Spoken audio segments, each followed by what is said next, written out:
How's it going, Poke fans? Once again, welcome back to Pokemon TCG Center. In today's video, we'll be taking a closer look to some of the best cards from the Ancient Origins set that we're actually going to lose for the next rotation. Since the next rotation is going to be from Break through up to the Guardian Raising or Burning Shadows set. So yeah, anyways, let's take a look at some of the cards. We have 12 Pokemon, 7 trainer cards, and 2 energies. Basically, I decided to pull the best cards from the Ancient Origins set and the cards that's been around and that's been popular in some of the decks. So I could also say that we're going to lose some of the decks that are actually popular in the standard format right now. So we're going to lose Darkrai Giratina deck. We are definitely going to lose West Pikmin Zorak deck. We're also going to lose Gyarados deck because Gyarados will go out of the rotation as well as the Team Magma Secret Base. Then we're going to lose Vileplume the CGI deck, and that's already plenty of decks. Some of the cards like a Lysander are going to be substituted with even much better cards in my opinion, like a Guzma for example.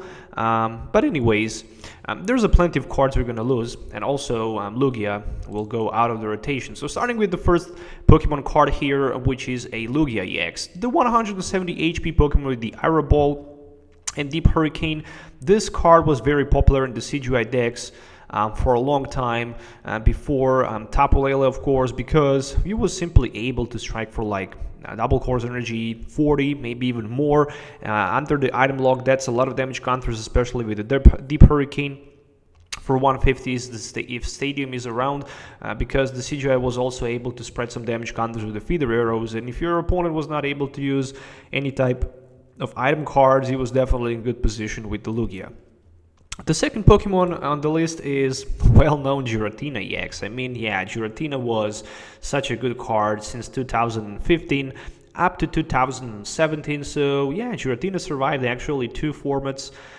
It's still going to be good in the expanded format. I remember the days when Giratina with Seismitoad was such a good card.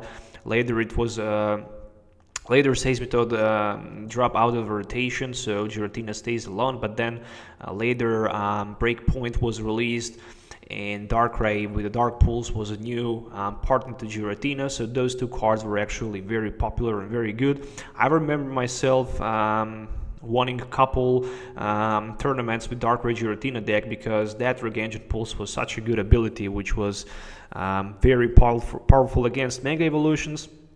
But on the other side, Chaos Wheel was also very broken attack because let's say with 2 Double Dragon energies, he was able to go for like 100, maybe 110 with the Fighting Fury Belt later, and he was also able to prevent your opponent from being able to play any energy, special, or stadium or tool cards in their hand, which was very broken at that time. The next 3 cards we're going to lose are going to be Flareon, of course Jolteon, and of course Vaporeon. All these 3 evolutions with those Flare, Electric, and I guess it's Aqua effect. So yeah, each of those cards are actually popular in those West Pikmin variants of the decks because as long as you have one of these Pokemons in play, your Stage 1 Pokemons are going to be that type in addition. So for a long time, Flareon, Jolteon, and Vaporeon was such a good cards in those decks, but also they were just 90 HP, and all opponents I was very scared when they saw them, especially with the West Pikmin or Zorak on the bench. The very underrated card that didn't see too many play was Entei with the double ability to have 2 Pokemon Tool cards attached to it. I mean, I kind of like this card because it was very underrated in my opinion. In my opinion, with the Blacksmith, this card was pretty good because theoretically you was able to go turn 1 for like 130, 170 with 2 muscle bands. So it's a decent card in my opinion, especially in the expanded format. This can be also very good with Lucanian EX because you can simply throw 2 steam ups, then attach double cores energy and attach something like a Blacksmith from your hand to add those 2 energies you discarded and go for like 190, maybe 200 with Fighting Fury Belt, maybe 210 with 2 Fighting Fury Belts. So definitely interesting underrated card in my opinion from that set. Yeah, I guess I don't need to talk too much about Vespiquen because Be Revenge was such a good card for a long time. Vespiquen with the Full Retreat, 90 HP Pokemon. What else to say about that? Stage 1, it was a card that was able to evolve rapidly as long as you had that Forest of Giant Plants in play. Vespiquen and Vileplume decks are actually very popular, and I think also Vespiquen Vileplume deck won UK Nationals, but that was back then when the Battle Compressor was still in the format. So the previously format Vespiquen was much better because of the help of the Battle Compressors, of course, and the Revital Lasers with the Vileplume. But even these days, a lot of players actually attempt to build Vespiquen again with the Zoroarks and Acrobikes and stuff like that. But yeah, finally we're gonna lose that Vespiquen from the standard format. But still in the expanded format, I can definitely see Vespiquen as a good play.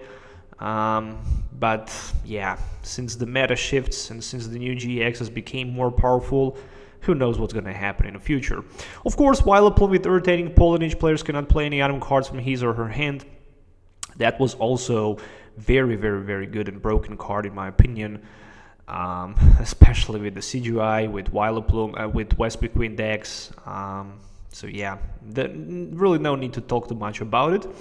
And of course we have Ariados. I mean, Poisonous Nest, you probably remember that Vespiquen Ariados deck won Senior World Championship for 2016-2017.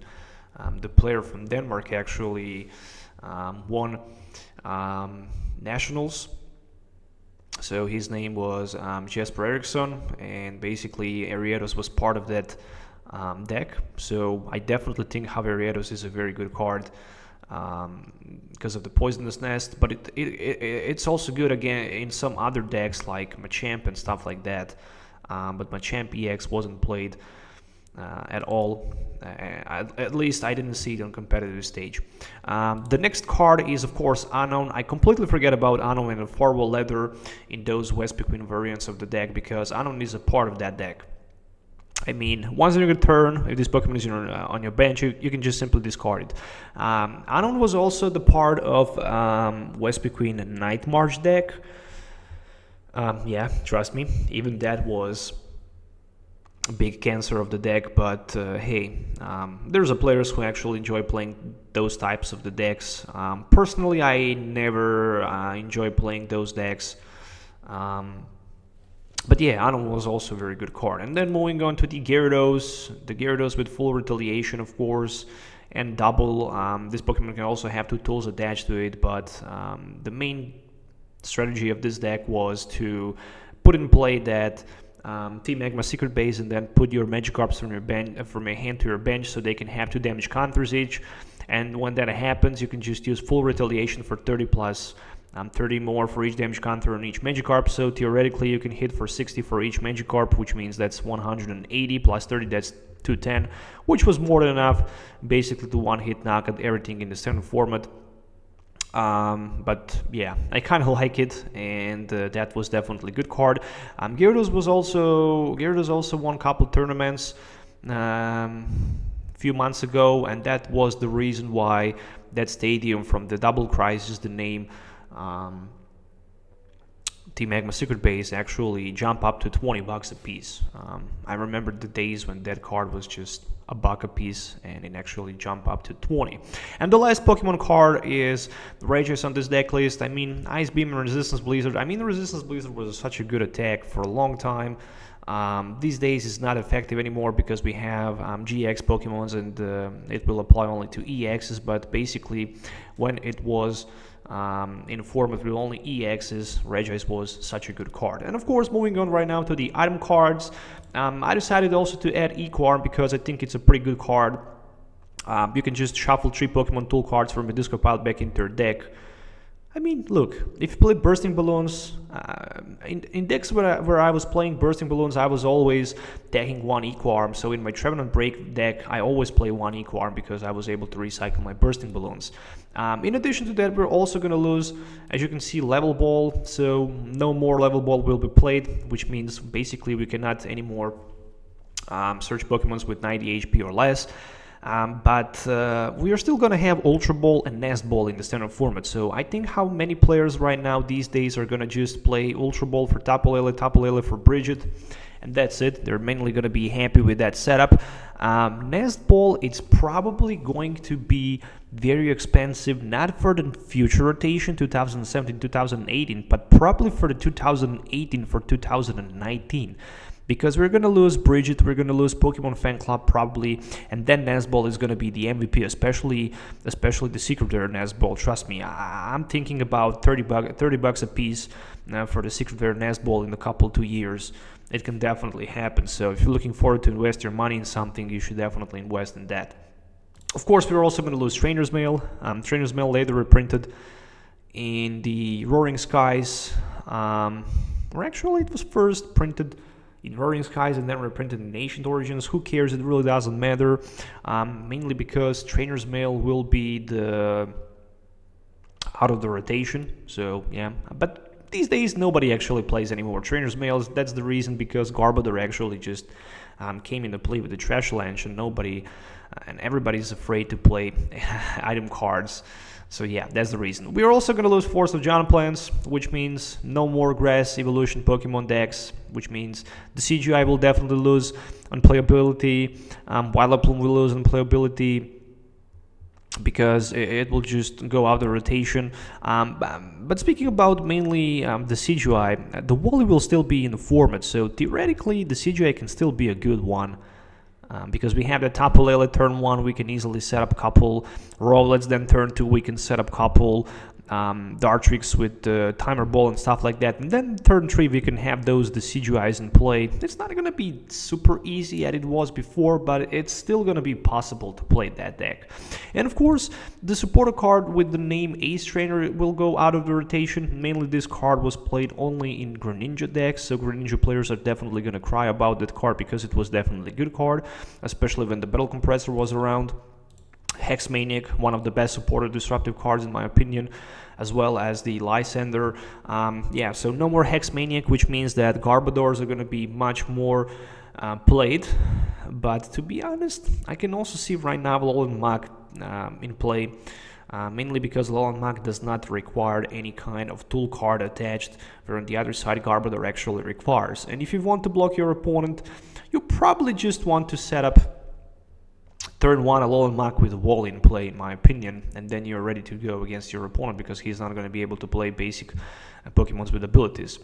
Of course, Lysander, not a big deal, mainly because it's going to be replaced with Guzma, which is even better card. And of course, I decided to add 2 more energies, which was not played a lot and which was definitely underrated. The first one was Dangerous, and the second one was Flash Energy card.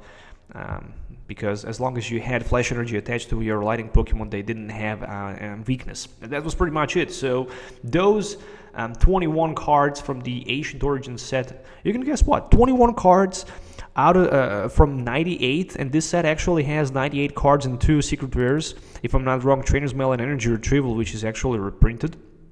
So yeah, that's like 20 more than that. That's around 25%. Of the set was playable and was good, so that's definitely good in my opinion. If we also gonna use those common cards like Eevees, Combis, Oddish, Gloom, Spinarchs, we are also gonna have more than 40% of playable cards from the set. So that set was definitely very good, and it will definitely impact the future game in my opinion. So I hope you guys enjoy watching this video with the cards from the Ancient Origins that's gonna go out of the rotation. Let me know also in the comments below what you think about those cards that will just disappear from the standard format. And yeah, definitely the future standard format is going to be, in my opinion, much slower, but who knows, everything is possible. Plenty of new decks and innovations are going to hit stage, that's for sure, so I can't wait for the future standard format. So once again, have a nice day, we'll see you in the next video. Till the next time, hit the like button and subscribe, and see you next time. So goodbye.